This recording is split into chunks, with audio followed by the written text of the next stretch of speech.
nama yoo laaffate dhukkuba nama qabu. Dhukkubni kun ammas obboleeyyan kiyya ka islaamaa dhukkuba jibbinsarraa dhufu. Jibbinsa maaltu fida? Dallanuutu fida, aaruutuutu fida. Aarri ammoo obboleeyyan kiyya ka islaamaa sharrii waa hundaatu dallansuu keessa jirti. Dhukkubni kun dhukkuba maaliiti? Alhasad, dhukkuba histiiti yookaan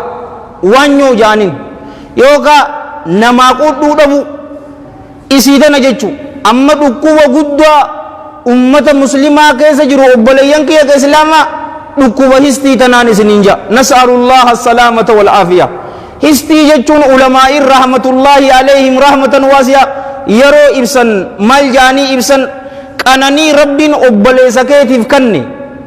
qananiin san isarraa deemtee akka gama kee dhuftu yoo feete ati haasidaa siin jaan wal iyaadu billah. Allahan jalla jalaalu obboleessa kee ka muslimaatiif qananii takka kanneefi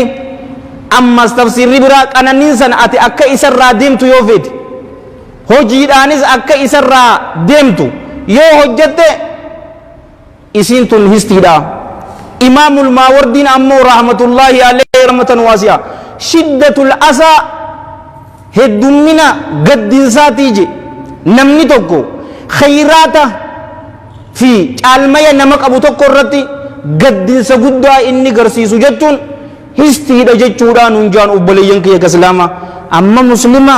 nama rabbiin rahmata godheef malee jalla jalaalu rabbi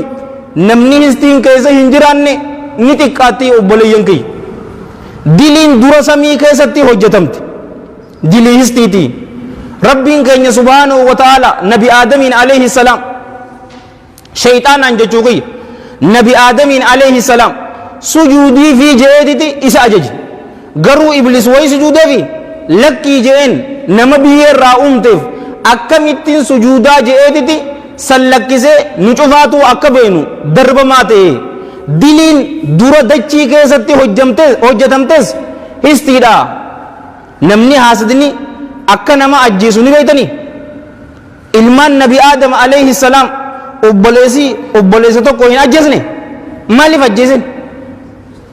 Sababaa waanyooti akka nama ajjeestu tasigootu hogguutu yaada gadda cinqii rakkoo keessa akka jiraattu hongoo keessa akka jiraattu dhukkuba nama qabu dhukkuba nama godhuun isinin jaa wal iyaadu billah. Allaamatu ibnul qayyim طيب الله ثراه تفسير إساء كيستي سورة الفلق ومن شر حاسد إذا حسد. الله جل جلاله رسولك إن صلى الله عليه وآله وسلم شر شفراه وني افتكسد رقيا سورة اتفقون ورسولانتم. ومن شر جي جيني بر همتو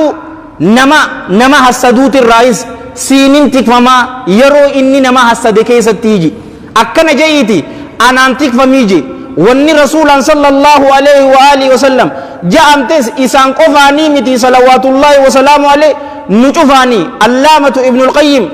rahmatullaahi alayhi rahmatan waasi'a maal jeeni beetanii yeroo namni tokko nama hassadu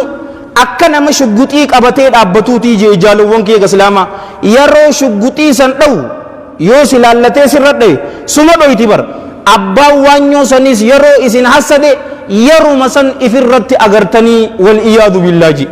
Wa rabbil ka'aba nammeeqa da'awaa ko godhu sababaa histitti nama da'awarraa hafeetu jira.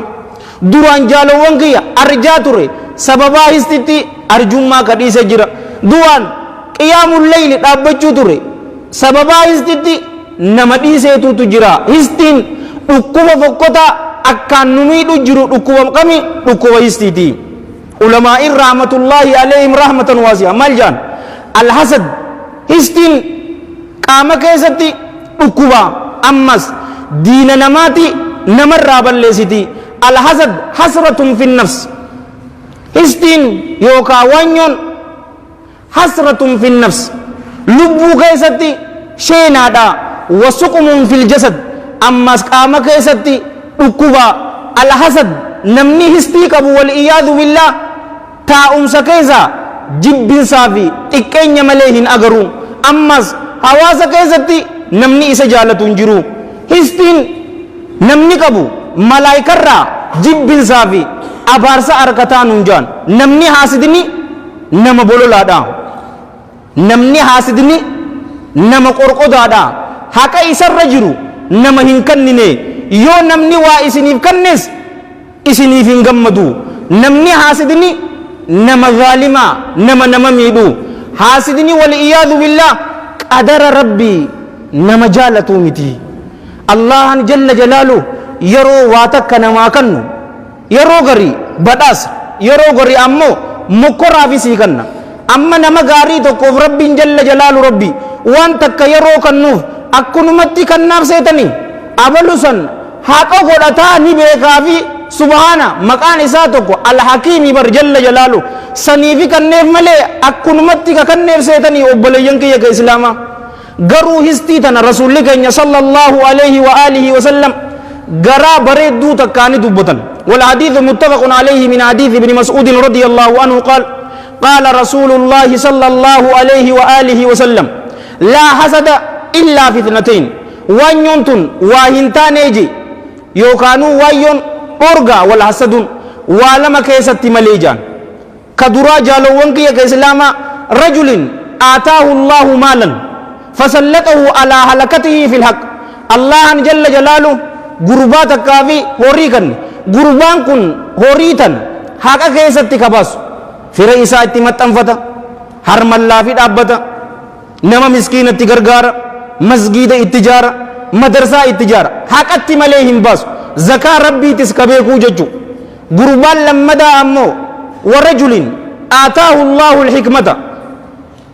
fayaqdii biha wayuallimuha gurbaa takkaaf allahan jalla jalaalu beekumsa raggaasifamaa ta'e ka isaaf kanne gurbaan kun beekumsa san barsiisa ammallee beekumsa saniini murtii godha yoo haalattii lamaan tana keessatti taate malee histiin isiniif hin hayyamamtuu nun jaan silaa anis mallaqa badhe akkuma isaa kanattiin fira kiyya maxxanfadha akkuma isaa kanattiin masgiida jaara akkuma isaattiin harmallaa fi miskiinatti gargaara silaa anis beekumsa qabaadhe akkuma isaatittiin tafsiira qaraayisa akkuma isaatittiin da'awaa godhu yoo akkana jettanii gaabbitanii ورب الكعبة الله جل جلاله أكما غربا سنتي إسنف قلميسا نمني مؤمنا وان أبليسي كإسا مؤمنا قبو نقابا يوكا نحو ملي أكا إسا را ديمتي غما إسا رفتو هنفدو منافقني أمو والإياذ بالله إسا را فوديتي يا ربي أنا فكن نيجا غراغرما نما مؤمناتي في منافقاتنا مؤمني وان أبليسي إساق أبو يرو أغري بركة كدتاب يا ربي بركة كيسا كايف بيكم سإساف كن نتكنا كيست أنا فيس يا ربي بيكم سناكن نيجا يو هوري تيس أكس منافقني أمو والإياذ بالله إسر رافو ديتي يا ربي أنا فناكن نيجا يو أمتا ولنجن أني سلا بيكم سكابات دي أكما إساتتين تفسير كرايس أكما إساتتين دعوة اتقود akkuma isaatittiin jolleeti ya naamusaan itti guddisu yoo tana hawwii tana taate imaamul qurxubiin rahmatullaahi alayhi rahmatan waasi'a akka aayata rabbiitii innaa waajee jechitun akkana yoo jettan wafii dhaalika falyatanaafasi mutanaafisuun hin jenne waa'ee jannataa haasaweeti bar rabbiin jalla jalaalu rabbi warri wal dorgomuu fadhe wal haa dorgomuu tuni innaawa hawwii qofa odoon ta'in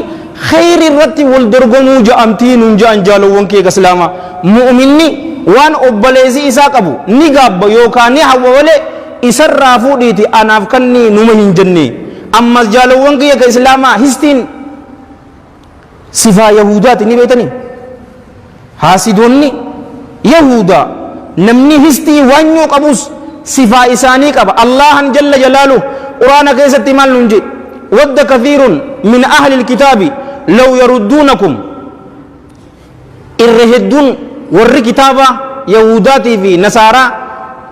نجالتني نفدني جيبر ايغما اسن مؤمنتاتن اكا اسن كفرتن فدني مالف جنان هستي لبوان اساني ترى ارغمتي في ايغما اسن مؤمنتاتن اسنيس اكا اساني تماهن كفرني سن اسن فجالتني بك براك إزتي وقال جل ثناؤه الذين آتيناهم الكتاب يعرفونه كما يعرفون أبناءهم جي إسانوان ور كتابك ننف نبي محمد صلى الله عليه وآله وسلم يعرفونه إسا كان نبيكني جي صلى الله عليه وآله وسلم akka tokkoon isaa ilmaan isaanii beekanitti beekanii aalimtichi yahudii yooni dogoggore malee imaam abi yusuf abdillahi ibni salaam alayhi min allahi ridwaan maal jee gaafa tokko ni beekanii obboleeyyan kiyya islaamaa ani nabi muhammad sallallahu alayhi wa alihi wa sallam ilma kiyya daran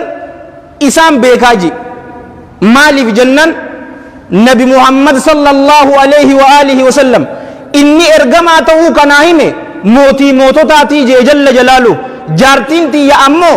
nama biraa walii wal qunnamtee ilmoo deessee fiddee mucaan kun mucaa keetii naan jechuu maltii garuu rasuula keenya sallallahu alayhi wa alihi wa sallam sallu ala nabi jum'ataati isii tanan dhiisina ilma kiyya daran rasuulaan sallallahu alayhi wa alihi wa sallam beeka mal sawuu turte yahudaan wal iyaadu billah ergamaa tokkootu ergama sifaa isaa cofaatu ni beekan inni ergamaan dhufu kun ammoo yahudirraa dhufaa malee araba ja'anii hin beekan sifaa isaan kitaaba isaanii tawraat keessatti ibse buluukidaan jechu achi keessatti ibse yeroo sifaa isaa cufaa garan beekan waan araba ta'eef jecha jaalowwan kee islaamaa itti kafranii wal iyaadu billah histiin صفة يهوديتي تنا رسول كينيا صلى الله عليه وآله وسلم كما في الحديث الذي رواه الحافظ ابن ماجة في سننه وابن خزيمة في الصحيح بسند حسن رحمة الله عليهما رحمة واسعة من حديث عائشة رضي الله عنها قالت قال رسول الله صلى الله عليه وآله وسلم ما حسدتكم اليهود على شيء ما حسدتكم على السلام والتأمين يهودان وإسن هنوانيني جيبر وإسن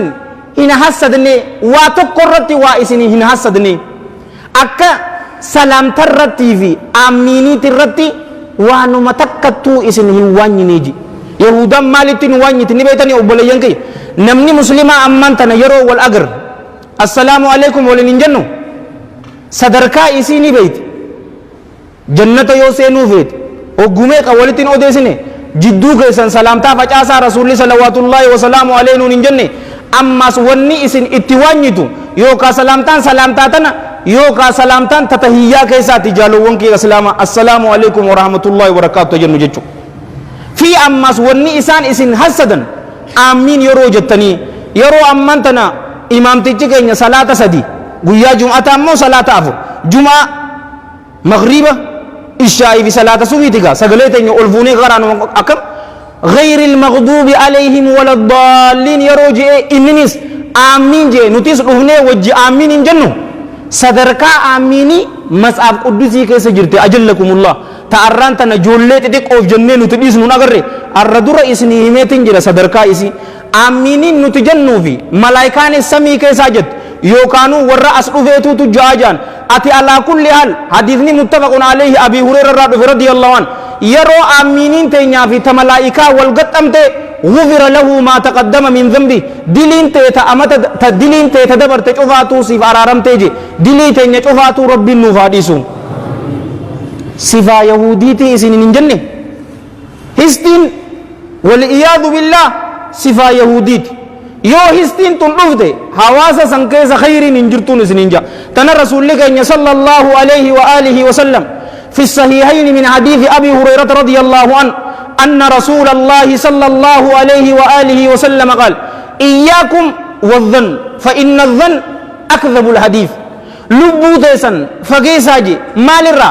سيت الرا فقيساني أبلو أكنان سان أبلو أكسين سان إيسي وبليسو جلا ديتن فإن الظن سيتين أكذب الحديث الرقود كجباتي ولا تجسسوا ولا تحسسوا ولهم بساسنا أمس أي بي أوفي ولي قطنيهم باسنا ولا تدابروا دودا ولتنقلنا يوكا ولي أودني دودا ولتنقلنا ولا تباغضوا ولهم جبنا ما أنا لمدا يوكا وان والإسن جب سيسو هن حجتنا ولا تنافسوا أما الدنيا تنكيزتي والهن درغمنا ننجا رسول صلى الله عليه وآله وسلم أكا إمام أبي سعيد حسن ابن يسار البصري جي رحمة الله عليه رحمة واسعة نمني تقويو الدنيا دان اسن چالي إيسا في جي اسن آخران چالاني وقومي كتفسيرا برباجز الدنيا في اندلغتنا اسن انججو تنجروان ولا تباغضوا أما اللي والانجبنا وأول اسن جب سيسون وجتنا ولا تحاسدوا بكتنا دبين وله وانينا وله حسدنا وكونوا عباد الله إخوانا تها قبرن الله أبليين تهاجي اللهم صل وسلم وبارك على سيدنا محمد وعلى إخوانه الأنبياء والمرسلين إسننجا حديثة تكتشا تنقفت جالوانك يا كإسلاما يوه الجنة والله مكا ربي تنين إسنيكا قدمنا إساء كيستي آخرا درا الدنيا تنكيستي غمچو دمنا أرتنا تدبمي ولا تحاسدوا وله وانينا شيكة كجلت درسوت تكاتو قرأ درسوت سنكيسا توكو يو بيكمي حواسني إسا كيبالي برطوني كان شوفني نوتو إسا حسدن دلقا قرأني مسلموني أمانتن دلقا مالف بيكمي أعزك الله في أماس رسولك إن صلى الله عليه وآله وسلم أما إسن شفاتو خيري كيسا جرتن حما ولين حسدنت قويا هستين رفت خيرين هنجرت أنا متكجي صلوا على النبي أما سقطك اسمع با والحديث رواه الإمام الطبراني في الكبير بسند جوده العلامة الألباني في السلسلة رحمة الله عليهما رحمة واسعة من حديث ضمرة بن ثعلب رضي الله عنه قال قال رسول الله صلى الله عليه وآله وسلم لا يزال الناس بخير ما لم يتحاسدوا المنما خيري صاحب الرا واهن دمني المنما خيري صاحب الرا واهن دمني ما لم يتحاسدوا هم إسان ولين وانينت وان إسان ولين وانينن خيري كيف جرتن إسن شفاتو جل دردواتي مي إيه نجدتا اليوم يوم الخميس البسنا نور القميس يا جم الجامي أنشي كده يتنو يراكشو ودزيني حبيبي حبيبي سلام نو peace gicce marre pa angol gotan nagaya kaysa jirto boliso akana walin jetta mokam nagaya peace no histin dufnan ammo tabni dume histin dufnan badden sinjabar arrawli jarasan ibadah rabbi kaysa tikashlappe garu histi number wahid tarika tokko isni fahim haditha miti ana haditha akka wal bainu rahmat rabbitin kanani innina ratti kanana ayobar galatan isaf galchamo nin kafra wallahu alam warra galata